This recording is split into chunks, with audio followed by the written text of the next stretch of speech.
I am responsible for the ambassador car. Lorry വരുന്നു ഇപ്പോൾ ഒരു ലോറി ഇങ്ങനെ വരുന്നു. എങ്ങനെയോ ഞങ്ങൾ കൂട്ടി ഇടിച്ചില്ല എന്നുള്ളതൊക്കെ ശരിയാണ്. അവർ ഗിയർ മാറ്റുമ്പോൾ എൻ്റെ ഭഗവാനെ എന്ന് വിളിക്കും.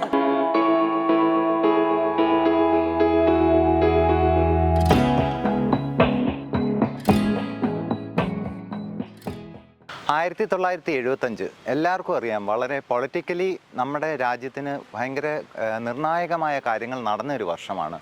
അതായത് അടിയന്തരാവസ്ഥ കാലം. അതേ വർഷം തന്നെയാണ് ഹിന്ദുസ്ഥാൻ മോട്ടോഴ്സ് പുതിയ ലേറ്റസ്റ്റ് മോഡലായ മാർക്ക് 3 എന്ന് പറയുന്ന ആ വേരിയൻ്റ് ഇൻട്രൊഡ്യൂസ് ചെയ്തത്. 1975 തൊട്ട് 1979 വരെ വെറും 5 വർഷത്തേക്ക് മാത്രമായിരുന്നു ഈ മോഡൽ നിർമ്മാണത്തിലുണ്ടായിരുന്നത്.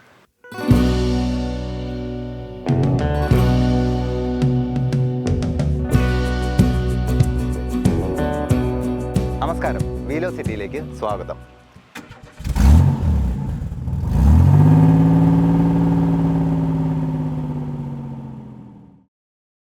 മാർക്ക് 3യുടെ ഡിസൈൻ എന്ന് പറഞ്ഞാൽ വളരെ സിമ്പിളായിട്ടുള്ളൊരു ഡിസൈനായിരുന്നു. അംബാസഡർ കാറിൻ്റെ one of the most simplest designs എന്ന് പറയാം.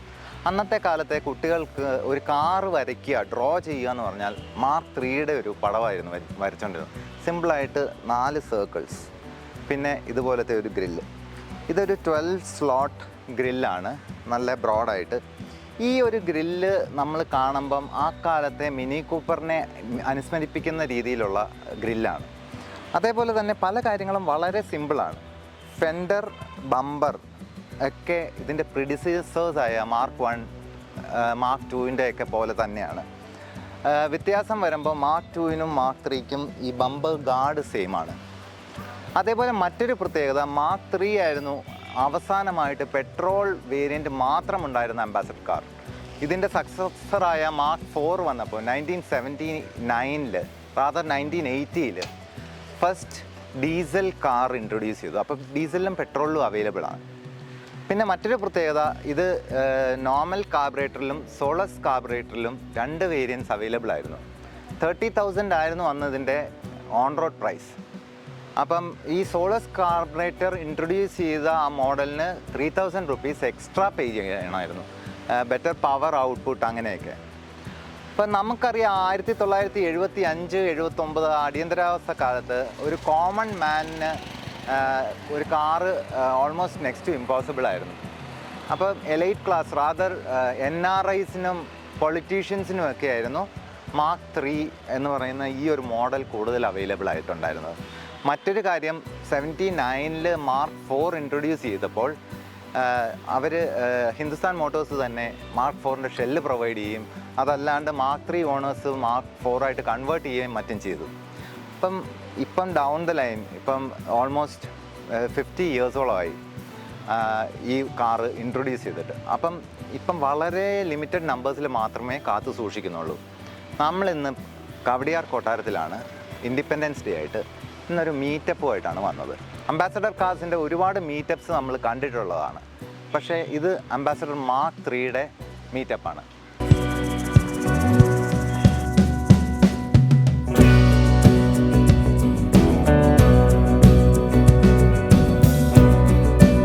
ഇന്ന് നമുക്ക് മീറ്റപ്പ് വിശേഷങ്ങളിലേക്ക് കടക്കാം.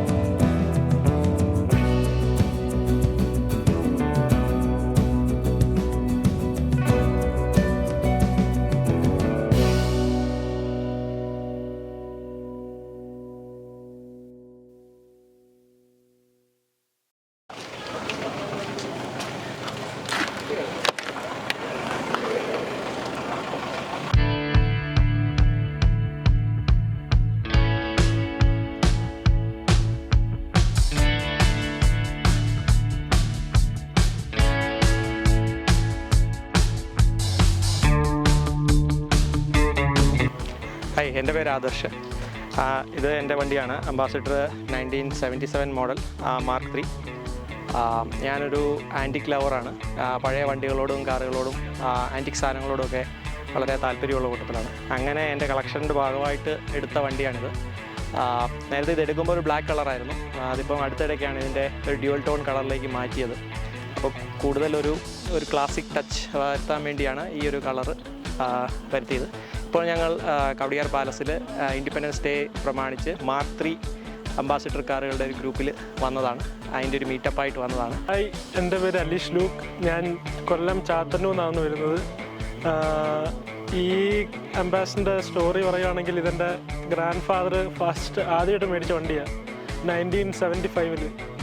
ടിൽ നൗ 50 ഇയേഴ്സ് ഇത് പലരും സ്ക്രാപ്പ് ഇടയ്ക്ക് വെച്ചത് 10-17 ഇയേഴ്സ് ഡെഡായിരുന്നു. ഓൾമോസ്റ്റ് സ്ക്രാപ്പ് സ്റ്റേജ് ആയിരുന്നു.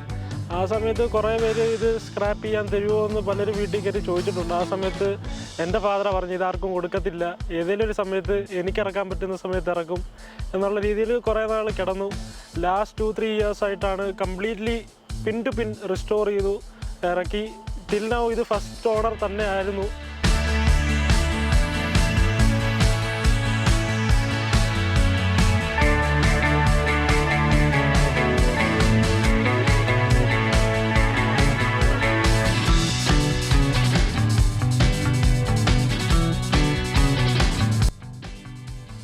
ഹസ്ബൻഡിനെ കോയമ്പത്തൂർ കൊണ്ടാണ് ഡീസലാക്കിയത്. ഓക്കെ, ഡീസലാക്കുന്നതിന് മുമ്പ് ഓക്കെ ഞാൻ കുറച്ചൊക്കെ ഓടിച്ചിട്ടുണ്ട്. MC റോഡിൽ ഓടിച്ചിട്ടുണ്ട്. ഞാൻ ഓടിക്കുകയും ചെയ്തു, ആളുകളെ ഓടിക്കുകയും ചെയ്തു. അതും പറ്റി. ഞാൻ ഓടിക്കുന്ന കണ്ടുകൊണ്ട് ആളുകൾ ഓടി പേടിച്ച് നടുക്ക് ഇവിടെ തന്നെ തിരുവനന്തപുരം പട്ടണ സെനറ്റ് ഹാളിൻ്റെ വെളിയിൽ ഇങ്ങനെ ഓടിച്ചുകൊണ്ടായപ്പോൾ ഒരു ജാഥ ഇങ്ങോട്ട് വരുന്നു. ചുമന്ന കൊടികളും ഒക്കെ പിടിച്ച് വലിയൊരു ജാഥയാണ്.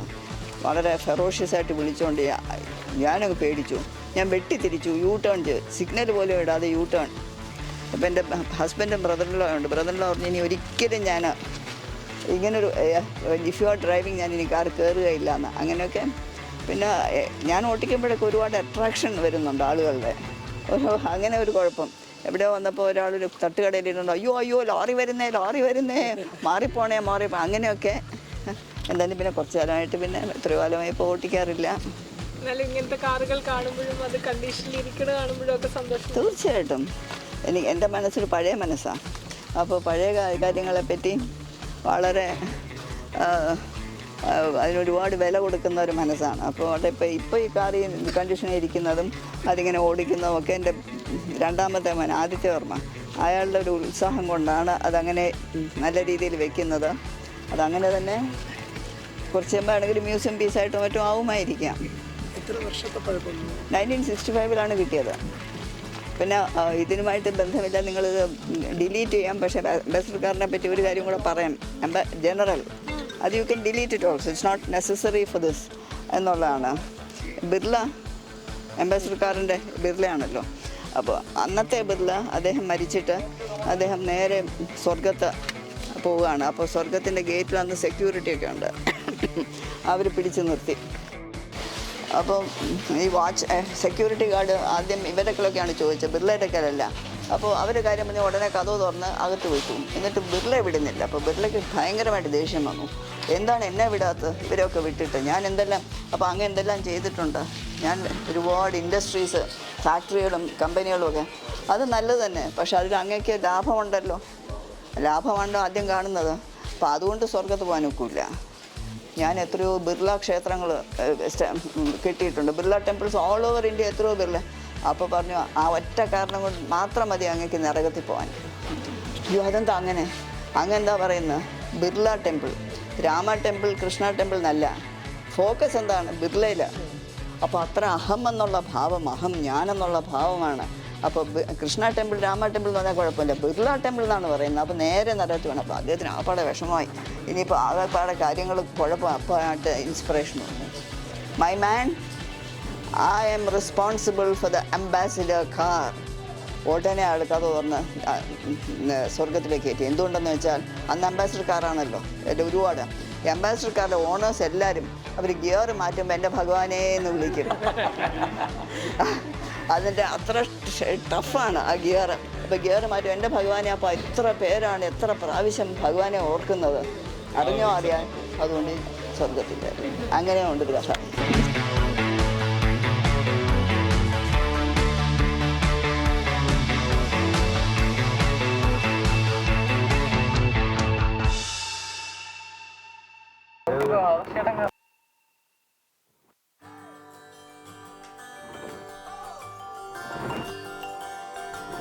ഞാൻ ഫോട്ടോ എടുക്കാം.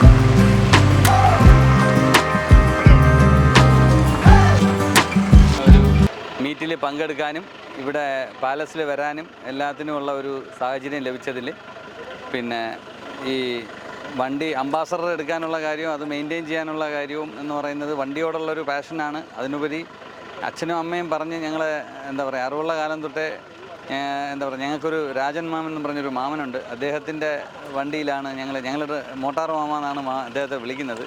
പുള്ളി കൊല്ലത്തുള്ള ആളാണ്. അച്ഛൻ്റെ വളരെ ഇൻറ്റിമേറ്റ് ഫ്രണ്ടാണ്. അദ്ദേഹത്തിൻ്റെ ആ ഒരു അംബാസഡർ വണ്ടിയിലാണ് ഞങ്ങൾക്ക് എന്താ പറയുക ജനിച്ച് ഞങ്ങളെ വീട്ടിൽ കൊണ്ടുവരുന്നത് തന്നെ അദ്ദേഹത്തിൻ്റെ വണ്ടിയിലാണെന്ന് കേട്ടറിവുള്ളത് അമ്മയും അച്ഛനും ഒക്കെ പറഞ്ഞു. അപ്പോൾ അന്ന് തൊട്ടേ ഉള്ള ഒരു ഇഷ്ടമാണ് ഈ അംബാസഡർ വണ്ടിയോടും. പിന്നെ പഠിച്ചതും ലൈസൻസ് എടുത്തതും ഒക്കെ അതിൽ തന്നെയാണ്. കുറേ ഉപയോഗിച്ചിട്ടുമുണ്ട്. അപ്പോൾ ആ ഒരു ആഗ്രഹവും പിന്നെ എന്താ പറയുക അങ്ങനെ അത്രയും ഒരു സമയത്ത് നമ്മുടെ റോഡ് വാണിരുന്ന ഒരു വാഹനമാണ് അംബാസഡർ. എല്ലാവരുടെയും ഒരു സാധാരണക്കാരൻ്റെയും ഒക്കെ ഒരു വാഹനമായിരുന്നു അംബാസഡർ. അങ്ങനെ അതെടുത്തു.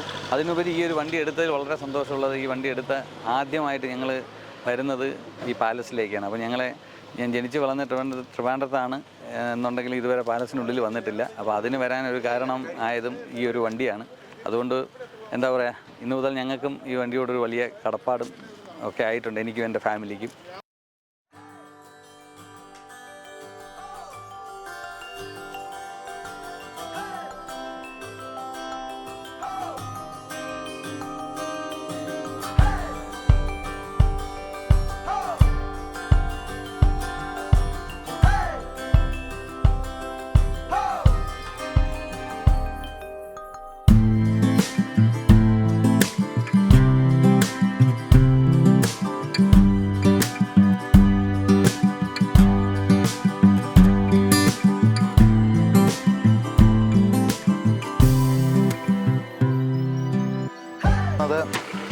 ഒരു 1300 cc പെട്രോൾ എഞ്ചിനായിരുന്നു. ഇപ്പം ആ സമയത്തായിരുന്നു ഒരു ഡീസൽ വിപ്ലവം നടന്ന കാലം. അതായത് പെട്രോളിൻ്റെ പകുതി ഡീസലിന് വിലയുണ്ടായിരുന്നുള്ളൂ. അപ്പം മിക്കവാറും വാഹനങ്ങളെല്ലാം മാർക്ക് 3s ഒക്കെ കൺവേർട്ട് ചെയ്ത് ഡീസലാക്കിയായിരുന്നു. അത് മെറ്റഡോർ എൻജിൻസാണ്. ഇപ്പം നമ്മുടെ ഈ ഗ്രൂപ്പിൽ നോക്കിക്കഴിഞ്ഞാൽ മെജോറിറ്റി മെറ്റഡോർ എൻജിനാണ്. ഈ ഒരു കാർ മാത്രമാണ് ആ ഒരു ഒറിജിനൽ പെട്രോൾ എൻജിൻ ഇപ്പോഴും മെയിൻറ്റെയിൻ ചെയ്യുന്നത്. ഇതിന് ഒറിജിനലി ഹിന്ദുസ്ഥാൻ മോട്ടോഴ്സ് ഘടിപ്പിച്ചിരുന്ന ഒരു OHV 1497 cc പെട്രോൾ എഞ്ചിനായിരുന്നു. അതിൻ്റെ പ്രിഡിസസറായ സൈഡ് വാൽവ് എഞ്ചിൻ ഒരു റീപ്ലേസ്മെൻ്റ് ആണ് വന്നത്. ഇതിന് ബെറ്റർ പെർഫോമൻസ്, ബെറ്റർ മൈലേജ് ഒക്കെ വന്നതാണ്. ഹൗവർ ആ കാലത്ത് ഒരു ഡീസലിനൊരു സബ്സിഡി വരികയും ഡീസൽ വെഹിക്കിൾസ് കുറേ കൂടെ എക്കണോമിക്കലായിരുന്ന കാലമാണ്. അപ്പം അംബാസഡർ മാർക്ക് 3 ആണ് ഹിന്ദുസ്ഥാൻ മോട്ടോഴ്സ് അവസാനമായിട്ട് പെട്രോൾ മാത്രമായിട്ട് ഇറക്കിയ മോഡൽ. ഇപ്പം ഡൗൺ ദി ലൈൻ അന്നൊക്കെ ഒരു വണ്ടിയുടെ ആയുസ് എന്ന് പറഞ്ഞാൽ മിനിമം 20 years ആണ്. അപ്പം ഇത് കുറച്ച് നാൾ കഴിയുമ്പം ഓടിച്ചുകൊണ്ട് നടക്കാൻ പറ്റില്ല, കാര്യം എക്കണോമിക് അല്ലാത്തതുകൊണ്ട്. അതുകൊണ്ട് പലരും അത് ഡീസൽ എൻജിൻസിലേക്ക് റീപ്ലേസ് ചെയ്തു. അത് ഹിന്ദുസ്ഥാൻ മോട്ടോഴ്സ് ഇറക്കിയ BMCയെക്കാളും ജനകീയമായിരുന്നത് മെറ്റഡോർ എൻജിൻസാണ്. അതുകൊണ്ട് തന്നെ മാർക്ക് 3 പെട്രോൾ വെഹിക്കിൾസ് ഇന്ന് കാണാൻ വളരെ അപൂർവങ്ങളിൽ അപൂർവമാണ്. ഇത് പക്ഷേ ഒരു ഒറിജിനൽ മാർക്ക് 3 പെട്രോൾ എൻജിനാണ്. വിൻറ്റേജ് കാർസിൻ്റെ ഒരു വൻ ശേഖരമുണ്ടായിരുന്ന ഒരു കൊട്ടാരമാണ് കവടിയാർ പാലസ്. ഇപ്പോൾ കറൻ്റ്ലി 2 വിൻറ്റേജ് കാർസേ ഉള്ളൂ. ഒന്ന് ഈ 1965 അംബാസഡർ കാറും മറ്റൊന്ന് ഒരു വോക്സ് വാഗൺ ബീറ്റിലുമാണ്. 1965 ആണ് എൻ്റെ മാരേജ്. അപ്പോൾ അത് my husband was from Thiruvalla, Palikkara Padinjare Kottaram. അമ്മയും അച്ഛനും കൂടെയാണ് വെഡ്ഡിങ് ഗിഫ്റ്റായിട്ട് ഈ അംബാസഡർ കാർ തന്നത്. അതിൻ്റെ കളർ കോമ്പിനേഷനൊക്കെ നിശ്ചയിച്ചത് അമ്മ തന്നെയാണ്. അതൊരു ഗംഭീര ഒരു പൊസിഷനായിരുന്നു. ജ്യേഷ്ഠത്തി കല്യാണം കഴിച്ചപ്പോഴും കാറാണ് കൊടുത്തത്. അന്ന് അതൊരു വാൻഗാർഡായിരുന്നു ആക്കയ്ക്ക് കൊടുത്തത്. ഇതിപ്പം അംബാസഡറാണ്. അങ്ങനെയാണ് ഇത് ഞങ്ങളുടെ ജീവിതത്തിലേക്ക് ഓടി വന്നത്. പിന്നെ എൻ്റെ ഹസ്ബൻഡ് വളരെ കെയർഫുൾ ഡ്രൈവറാണ്, നല്ല ഡ്രൈവറാണ്. ഡ്രൈവിംഗ് പഠിച്ചത് ഈ അംബാസഡർ തന്നെയായിരുന്നു. അന്ന് ഹി ഡിഡ് നോ ഡ്രൈവിംഗ്. ഇത് തന്നെ ഈ അംബാസഡർ തന്നെയാണ് ഡ്രൈവിംഗ് പഠിച്ചത്. And he become A very good driver also. കാറിൻ്റെ ഒക്കെയുള്ള സ്നേഹം കൂടി ഒടുക്കം ഞാനെപ്പോഴും പറയുമായിരുന്നു എൻ്റെ ഹസ്ബൻഡിൻ്റെ ഫസ്റ്റ് ലവ് ഈ കാറാണെന്ന് പലപ്പോഴും പറയുമായിരുന്നു. എല്ലാവരും കാറിലൊക്കെ തിരുവല്ല എന്ന ഫാമിലിയിൽ ഒരുപാട് കുട്ടികളുണ്ട്, അവരെല്ലാവരും ഓടി വരും. അപ്പോൾ അവരൊക്കെ കാറ് കാണിക്കാൻ കൊണ്ടുപോകും, എന്നിട്ട് ഡ്രൈവിന് കൊണ്ടുപോകും. അത് ഒരു കതവ് തുറക്കും, എല്ലാവരും ഒറ്റ കതവ് കൂടെ, എപ്പോഴും എല്ലാ കഥകളും തുറന്ന് അടയ്ക്കാനും നോക്കില്ല. അപ്പോൾ ഒരു കതവ് കൂടെ എല്ലാവരും കയറിക്കോണം. അങ്ങനെയൊക്കെ ആയിരുന്നു. ഒരുപാട് പല സ്ഥലത്തും ആ കാർ പോയിട്ടുമുണ്ട്. കുഞ്ഞുങ്ങളെയൊക്കെ കൊണ്ട് തിരുവല്ലയിലെ ഫാമിലി എല്ലാവരും കൊണ്ട് ഒരുപാട് സ്ഥലത്തൊക്കെ പോയിട്ടുണ്ട്. പിന്നെ വളരെ കാലം കഴിഞ്ഞിട്ടാണ് അതിനെ ഡീസലാക്കിയതുമൊക്കെ. കോയമ്പത്തൂർ കൊണ്ടുമാണ് അതിനെ ഡീസലൈസ് ചെയ്തത്. ഞാനും അല്പം ഒന്ന് ഓടിക്കാനായിട്ടൊക്കെ ശ്രമിച്ചു. എൻ്റെ ഹസ്ബൻഡ് തന്നെയാണ് എന്നെ പഠിപ്പിച്ചത്. ഇപ്പോഴും എനിക്ക് ഈ കാർ ഓട്ടിക്കാൻ പറ്റും, but I don't want to try. എനിക്കിപ്പോഴും പറ്റും. ഈ കാർ മാത്രമേ എനിക്ക് ഓട്ടിക്കാൻ അറിയാം, വേറെ ഒന്നും അറിയാൻ വയ്യ. പക്ഷേ അതിലുള്ള പ്രശ്നം എങ്ങനെയാണെന്ന് വെച്ചാൽ, ഈ കാർ ഞാൻ ഓട്ടിച്ചപ്പോൾ അതിൻ്റെ മുമ്പിൽ പലരും ഓടി. കാറിനെ മാത്രമല്ല ആളുകളെ ഓട്ടിക്കാനായിട്ട് എനിക്ക് സാധിച്ചു എന്നുള്ളതാണ്. Because I was quite A bad driver. 2-3 ഇൻസ്റ്റൻസാണ്. ഒന്ന് സെനറ്റ് ഹാളിൻ്റെ മുമ്പിൽ ഞാൻ ഓട്ടിക്കുന്നു, എൻ്റെ ഹസ്ബൻഡുണ്ട്, എൻ്റെ സിസ്റ്റേഴ്സ് ഹസ്ബൻഡ് CRR തിരുമേനി, രണ്ടുപേരും ഇരിക്കുന്നുണ്ട്. ഞാൻ ഓട്ടിച്ച സെനറ്റ് ഹാളിൻ്റെ അവിടെ വന്നപ്പോൾ ഒരു വലിയ ഒരു ജാഥ, ചുമന്ന കൊടികളൊക്കെ ആയിട്ട് ഒരു വലിയൊരു ജാഥ വരുന്നു. റോഡ് ഫുള്ളായിട്ടാണ് വരുന്നത്. പേടിച്ചു പോയി. എന്ത് ചെയ്യണമെന്നറിയാൻ വയ്യ. വെട്ടി അങ്ങ് തിരിച്ചു ഒരു U-ടേൺ എടുത്തു. പബ്ലിക് റോഡിലെ സിഗ്നൽ പോലും ഇടാതെ U-ടേൺ എടുത്തു. എല്ലാവരുടെയും കൂട്ടഭാഗ്യം കൊണ്ടൊന്നും പറ്റിയില്ല എന്നുള്ളതാണ്. ഒരു ആക്സിഡൻറ്റ് പറ്റിയില്ല, ആരെയും ശരിയാക്കിയില്ല, നമുക്ക് പ്രശ്നം വന്നില്ല എന്നുള്ളത്. അപ്പോൾ എൻ്റെ ബ്രദറിൻലോ പറഞ്ഞു, ഇനിയും this the last time I ever come sit in a car where you are driving. I don't have the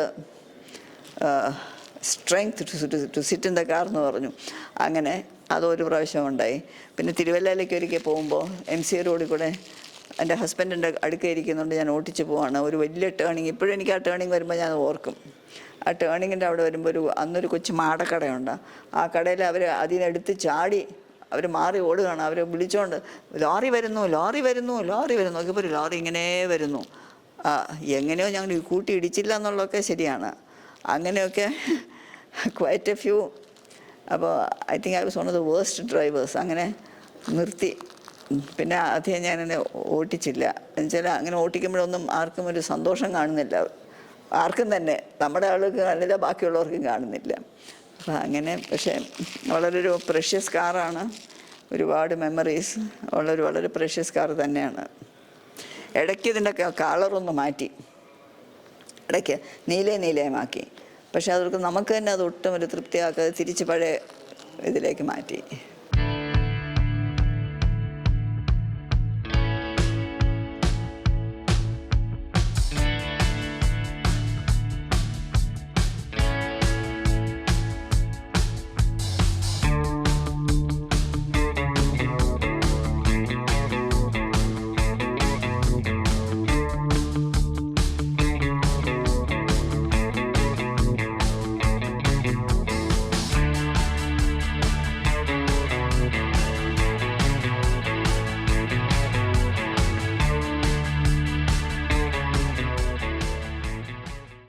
നമസ്കാരം. മാർക്ക് 3 അംബാസഡേഴ്സിൻ്റെ മീറ്റിങ്ങും ഗെറ്റ് ടുഗദറും അങ്ങനെ ഇവിടെ അവസാനിച്ചിരിക്കുകയാണ്. ഇപ്രാവശ്യം ഒരു 10-12 വണ്ടി അടുപ്പിച്ച് വന്നിട്ടുണ്ട്. തീർച്ചയായിട്ടും അടുത്ത പ്രാവശ്യം നമുക്ക് ഇതിൽ കൂടുതൽ വണ്ടികൾ പങ്കെടുക്കുന്നതാണ് എൻ്റെ വിശ്വാസം. എന്തായാലും പാലക്കാട് നിന്നും തൃശ്ശൂരിൽ നിന്നും അതുപോലെ കോട്ടയം എല്ലാ സ്ഥലങ്ങളിൽ നിന്നും തിരുവനന്തപുരം ഉൾപ്പെടെ എല്ലാ സ്ഥലങ്ങളിൽ നിന്നും വണ്ടികൾ ഓടി വലിയ കുഴപ്പമൊന്നുമില്ലാതെ എത്തിയതിൽ വളരെ സന്തോഷമുണ്ട്. ഇടയ്ക്കിടയ്ക്ക് ഇങ്ങനത്തെ മീറ്റ്സ് വെക്കണം. നമുക്ക് പരസ്പരം വണ്ടികൾക്കൊരു ഓട്ടമാവും. ഇങ്ങനെ വീട്ടിൽ ചുമ്മായിട്ടിരിക്കുന്ന വണ്ടികൾ. തീർച്ചയായിട്ടും I wish them all the best. Thank you. Good luck.